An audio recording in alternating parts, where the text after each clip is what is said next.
윤희숙 의원님 안녕하세요. 네, 안녕하십니까. 고생하셨습니다. 예. 의원님은 이 경제 문제인 전문가시고요. 이 김종인 비대위에서 또 미래통합당 경제혁신위원장으로 발탁도 되셨습니다. 요즘 많이 바쁘실 것 같은데 어떻게 지내시나요? 네, 지금 저는 혁신위원장 맡아서 예. 활동을 많이 하고 있습니다. 이제 KDI 재직 시절부터 이 문재인 정부의 경제 정책을 이제 많이 비판해 오셨잖아요.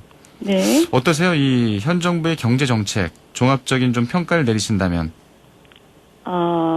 종합적으로 얘기를 하자면 글쎄요, 경제 정책이 없는 게 특징이라고 할까요? 네. 그러니까 무슨 얘기냐면 저는 사실 문재인 정부가 들어선 다음부터 처음에 한 2년간은 경제 정책보다는 뭔가 좀 정치적인 논공 행상을 봤어요. 예. 최저임금의 대폭 인상이라든가 주 52시간이라든가 이런 것들은 사실 경제 체제를 굉장히 망가뜨리는 정책들인데 이게 사실 선거 때 열심히 했던 그 강성 노조들을 위한 조치들이기 때문에 별로 그렇게 경제 정책이라는 느낌은 안 들었어요. 예. 그런데 이게 3년 차 들어가면서 이 후유증이 너무 심하게 나타나니까 이제부터는 사실은 논공행사가 아니고 이제 돈을 푸는 걸 하고 있거든요. 근데 이것도 엄밀히 말하면 네. 저희가 얘기하는 경제 정책이라는 거는 경제 체제를 좀 강화하고 뭔가 혁신 만들고 대외적인 무역 환경을 안정화하고 이런 것들인데 사실 이런 것들은 거의 없습니다. 지금은 재정으로 돈을 푸는 거 말고는 별로 없기 때문에 예. 경제 정책이 없는 정부라는 특징? 그 정도가 눈에 띄어요. 예.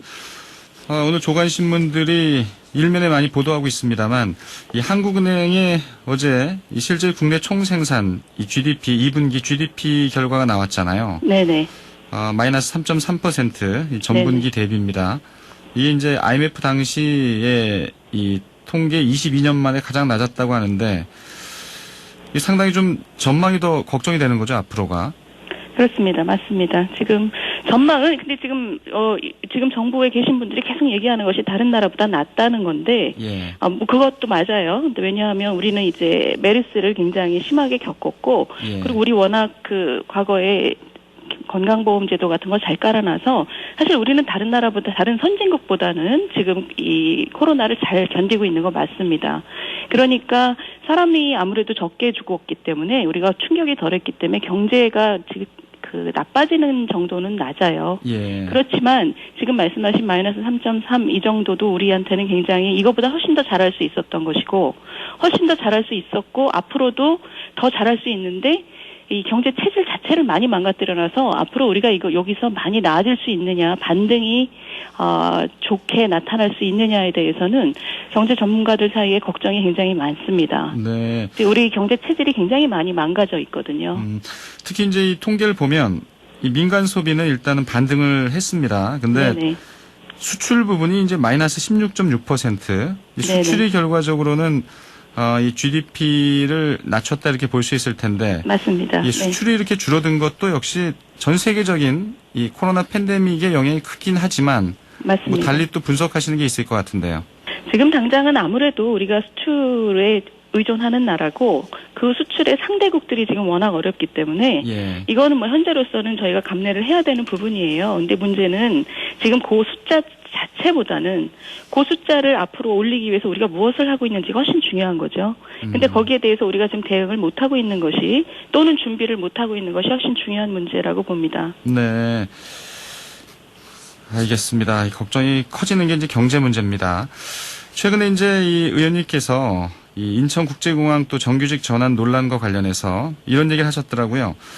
비정규직은 무조건 정규직으로 돌릴 게 아니고 이 정규직보다 월급이 더 많은 비정규직을 고민해야 한다 이렇게 얘기는 하셨는데 어떤가 이게 현실성이 좀 있는 얘기인가요? 어떤가요? 비정규직 제로보다는 훨씬 현실성이 많습니다. 예. 이 정부가 들어섰을 때 갑자기 비정규직 제로를 선언했을 때 사실 많은 전문가들이 놀랐었어요. 어떻게 저런 얘기를 할 수가 있나. 왜냐하면 비정규직 제로를 목표로 하는 나라는 전 세계에 아무 데도 없습니다. 네. 비정규직이라는 게 다 있어야 되는 의미가 있는 것이고 존립 근거가 있는 업종이에요. 업종이 아니고 이제 일하는 방식이지만 예. 그런데 이것을 없애겠다고 얘기를 하면서 많은 무리가 나타났어요. 근데 모든 전문가들이 다 동의하는 것은 비정규직과 정규직의 격차를 줄이는 것이 중요한 거지 비정규직을 없앤다고 달려들었다가 일자리만 없애버리는 거거든요. 예. 이게 가장 걱정이 되는 부분인데 제가 이번에 말씀드린 것은 이번에 저희 통합당에서 제안한 것은 우리나라는 이 고용 안정성에 대한 국민들의 관심이 굉장히 높기 때문에 네. 고용 안정성의 차이가 있는 이상은 정규직과 비정규직의 격차가 큰 것을 어쩔 수가 없다. 그러니 그 격차를 경제적인 보수로 만회를 해야지 실질적인 차별을 없앨 수 있다라는 얘기입니다. 그러니까 같은 일을 한다면 그리고 같은 경력의 근로자라면 돈을 비정규직에게 더 주는 방식으로 가야지 실질적으로 양쪽의 격차를 줄일 수 있다는 뜻이에요. 예. 이거는 뭐 비정규직을 아예 없애겠다라고 얘기하는 것보다 뭐 한 100배쯤 현실성 있죠. 예. 예. 근데 오히려 좀 네네. 비정규직을 좀 양산하면서 네네. 좀 일자리 질이 좀 떨어지지 않겠느냐 이런 걱정도 있던데요. 아, 예. 그러니까 이 얘기는 약간 다른 얘기인데요. 네. 비정규직을 2년 쓰면 무조건 정규직으로 돌리라는 법을 참여정부 때 만들었었습니다. 예. 일명 비정규직 법인데 그때도 걱정이 많았었어요. 이렇게 하면 2년 있다 사람 자르는 법밖에 더 되냐 그랬지만 그때 강행을 했죠. 예. 근데 지금 14년이 지나는 동안 지금 분명해진 것은 보통 비정규직으로 입사를 하면 처음에 안 맞아서 그냥 튀어나오는 사람들이 있지만 대부분은 한 5년 일합니다. 그 5년 동안 배울 거 배우고 다른 데로 옮겨갈 준비도 하고 이러는 건데 예. 이 법이 들어온 다음에 나타난 현상은 2년이 지나서 사장님도 더 쓰고 싶고 본인도 거기서 더 일하고 싶은데 잘리는 거예요. 이게 무슨 놈의 법이 이런 법이 있습니까? 그러니까 지금 그런 비정규직을 양산한다라고 얘기하신 분들은 제가 이 법을 이제 없앨 예. 때가 됐다라고 얘기한 것에 대해서 말씀하신 거고요. 그분들은 주로 그때 그 법을 만드는데 관여했던 분들입니다. 그러니까 본인들의 어떤 그 지향, 이념적인 지향, 그리고 편견 이런 것을 합리화시키기 위해서 젊은 사람들의 인생을 지금 담보로 잡고 얘기하는 거예요. 예. 저는 사실은 이 구절은 정책 실패를 깨끗하게 인정하고 이거는 이제 없애야 될 때가 됐다고 생각해요. 예. 뭐 요즘 가장 뜨거운 이슈가 역시 부동산 문제잖아요. 그렇죠. 이 네네. 정부의 부동산 대책에 대해서는 좀 어떻게 바라보시나요? 부동산 대책이 사실 제가 볼 때 이거 역시 부동산 대책이 없어요. 없다는 얘기는 무슨 얘기냐면 지금 부동산에 나타나는 많은 문제는 사람들이 원하는 곳에 원하는 유형의 집에 살겠다라는 사람들을 계속 이상한 세력으로 몰고 가는 거죠. 뭐 투기 세력이다 뭐다 이런 식으로 가기 때문에 지금 나오는 많은 규제들은 사실은 그 규제가 없는 상황이 훨씬 더 나은데 그 규제를 계속 만들어가고 있는 거예요. 끊임없이 누군가를 국민의 적으로 만들면서. 그러니 이게 지금 상황이 예. 문재인 정부 3년 동안 굉장히 많은 부동산 정책이 지금 22번 나왔잖아요. 근데 지금 해결된 건 없고 문제를 더 만들었습니다. 문재인 정부 이후에 부동산 가격이 올라간 게 지금 서울 집값이 한 50% 올랐거든요.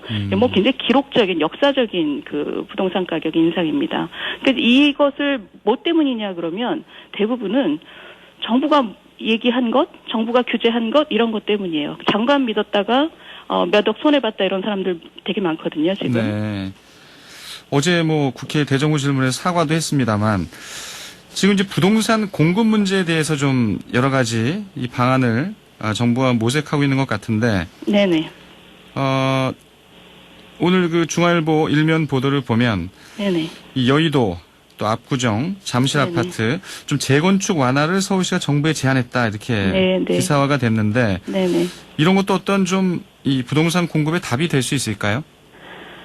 뭐 유일한 답은 아니겠지만 예. 굉장히 중요한 조각이죠. 굉장히 중요한 조각이라는 건 이 서울 도심에 살고 싶은 수요가 분명히 많이 존재합니다. 근데 그동안 이 문재인 정부와 주로 서울시가 문재인 정부도 마찬가지지만 이것을 계속 외면했어요. 재건축은 절대 안 된다. 이런 입장이었기 때문에 예. 이 중요한 조각을 계속 억누르고 다른 답만 찾다 보니까 뭐 신도시 그린벨트 얘기라는 게 그런 거거든요. 서울 도심에 살고 싶다는 사람들이 이렇게 많은데 경기도에다가 집 마련해 줄 테니 거기 가서 살아라 이런 거예요. 예. 물론 신도시나 새로운 집을 만들어주는 그러니까 외곽에다 만드는 것도 어느 정도 그 공급의 역할을 할 수 있지만 사람들은 자기가 살고 싶은 곳에 살아야 될 권리가 있어요. 근데 그것을 억지로 억누르다 보니까 지금 많은 문제가 생긴 거죠. 저는 서울시가 지금 매우 늦었지만 만시지찬이지만 예. 이 재건축의 완화를 제안한 것은 굉장히 바람직하다고 생각합니다. 예. 알겠습니다. 그 어떤가요? 김종인 끝으로요. 요거 하나 여쭤볼게요. 좀 김종인 비대위의 경제 정책이 네네. 좀 좌클릭하고 있다는 평가가 있잖아요. 일각에. 아, 그렇습니까? 네. 과거보다는 예. 네. 아, 근데 뭐 저는 사실은 우리 위원장께서는 예. 구체적인 뭐를 지금 제안하신 것은 제가 거의 본 적이 없어요. 예. 예를 들면 경제 정책에 대해서는 저한테 혁신위원장을 맡아서 해보라고 맡겨놓으시고는 저한테 뭐 무슨 의견을 주신다거나 그렇게 하지 말라거나 혁신위원회에서 제안하는 안들이 마음에 안 드신다거나 이런 말씀을 하신 적이 한 번도 없어서 예. 그냥 맡겨놓는 스타일입니다. 그러면 그렇군요. 지금 현재 경제 정책에 대해서는 예. 제가 이제 많은 얘기를 하고 있는데 알겠습니다. 저는 뭐 좌클릭이라고 생각 안 합니다. 예. 예, 오늘 말씀 잘 들었습니다. 네, 감사합니다. 미래통합당 경제혁신위원장을 맡고 계시죠. 윤희숙 의원이었습니다.